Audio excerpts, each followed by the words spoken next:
श्रवणाची पुण्यमामाची कर्पूरगौरं करुणावतारं संसारसारं भुजगेन्द्रहारं सदा वसन्तं हृदयारविन्दे चिंतामणी नगरीमध्ये आम्ही हृदयपूर्वक सहर्ष स्वागत करीत आहोत।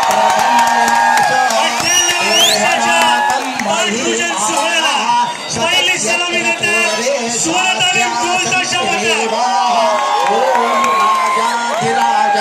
प्रसय्यशायिने नमो वयं वैश्रवणाय परमये समे कामकामाय मह्यं कामेश्वरो वैश्रवणो ददातु कुबेराय वैश्रवणाय राजाय नमः। ओम स्वास्ति